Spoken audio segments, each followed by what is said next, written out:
2019 के लोकसभा चुनाव से पहले देश भर में पड़े आयकर विभाग के छापे तो आपके सामने आए थे, आपको याद ही होंगे, जिसे लेकर पूरे देश में हड़कंप मच गया था। अब उसी छापे के मामले में चौंकाने वाला एक और खुलासा हुआ है, जिससे प्रदेश की सियासत एक बार फिर गरमा सकती है। छापों को लेकर आरटीआई के तहत मांगी गई जानकारी में जो खुलासा हुआ है, उसके मुताबिक आयकर विभाग की ओर से अब तक मध्य प्रदेश सरकार को कोई अप्रेजल रिपोर्ट नहीं भेजी है। आरटीआई की रिपोर्ट में मध्य प्रदेश गृह विभाग की तरफ से ये जानकारी दी गई है। क्या था पूरा मामला, ये भी आपको हम बता दें। मध्य प्रदेश समेत देश भर के ऐसे 52 ठिकाने थे जहां पर आयकर विभाग ने छापा मारा था। लोकसभा चुनाव 2019 से पहले ये छापे पड़े थे। 64 विधायकों और 3 आईपीएस अधिकारियों के नाम इसमें सामने आए थे। 281 करोड़ के लेन देन के सबूत भी मिले थे। दिल्ली में 18 करोड़, भोपाल में 40 करोड़, जबलपुर में 15 करोड़ मिलने की खबर भी सामने आई थी।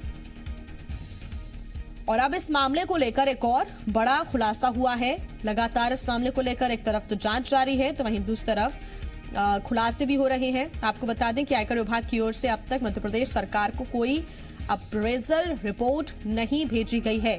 आरटीआई की रिपोर्ट में ये खुलासा हुआ है।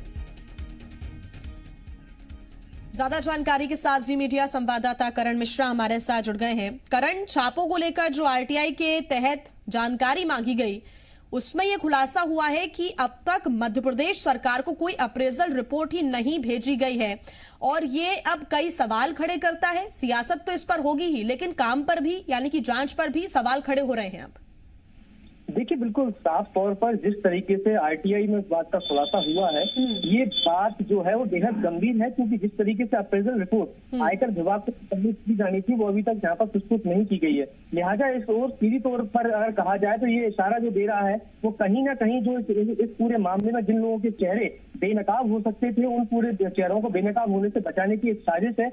ये साफ तौर पर आरटीआई एक्टिविस्ट का कहना है। यही वजह है कि उनके द्वारा इस बात को स्पष्ट करते हुए आरटीआई ने इस बात की संज्ञान लिया है, जो उसके आधार पर देश के प्रधानमंत्री नरेंद्र मोदी को उन्होंने पत्र लिखा है, और इस पूरे मामले की जांच जो है वो सीबीआई के जरिए कराने की बात कही गई है।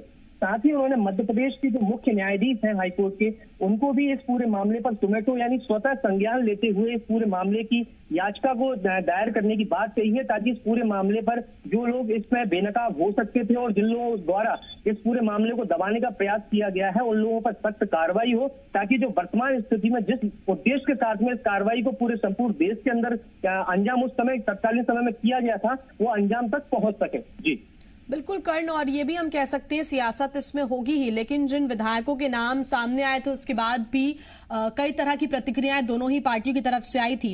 लेकिन अब सवाल यही उठता है कि आयकर विभाग की ओर से अब तक हालांकि मध्य प्रदेश सरकार को कोई अप्रेजल रिपोर्ट नहीं भेजी गई है, यानी कि दोनों ही पार्टियों, यानी कि सरकार हो या फिर विपक्ष हो, दोनों ही पार्टियों के जो लोगों के नाम इसमें सामने आए तो उनको बचाने की कोशिश है, मिलीभगत है इसमें, ऐसा लगता है।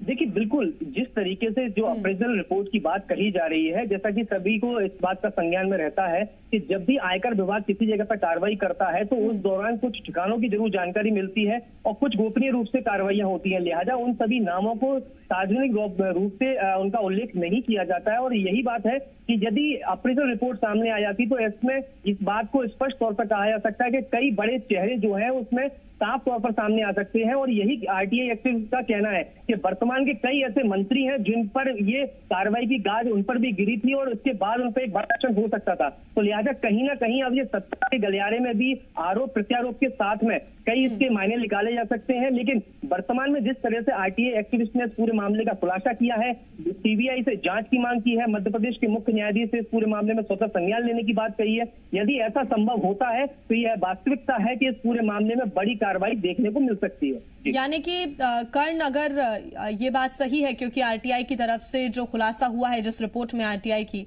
अगर अप्रेजल रिपोर्ट नहीं भेजी गई आयकर विभाग की तरफ से, यानी कि इस पूरे मामले को कहीं ना कहीं ठंडे बस्ते में डालने की कोशिश या फिर टालने की कोशिश जरूर की गई है, ये जरूर हम कह सकते हैं।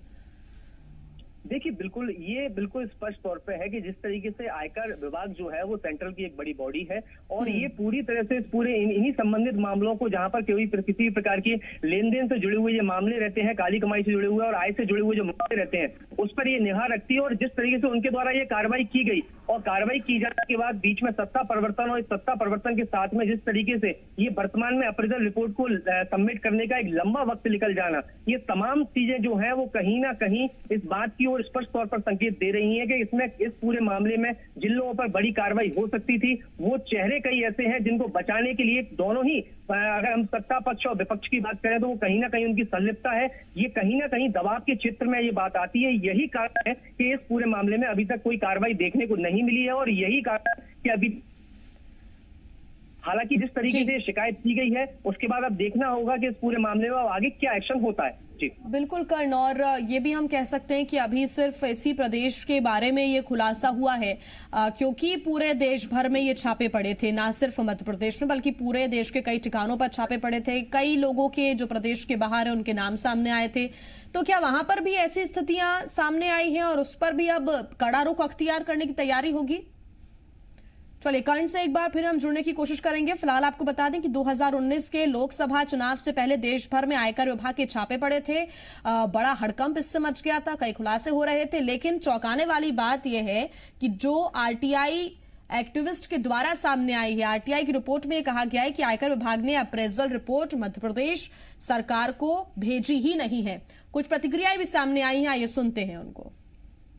हमने जो आरटीआई से जवाब मांगा था तो गृह विभाग ने हमको ये जानकारी दी है कि अभी तक आयकर विभाग द्वारा उनको कोई भी अप्रेजल रिपोर्ट नहीं पहुंचाई गई है। इसका मतलब साफ है कि ये रसूखदारों से जुड़ा हुआ मामला है, राजनीतिज्ञों से जुड़ा मामला है, इसलिए इसको दबाने की पूरी कोशिश की जा रही है।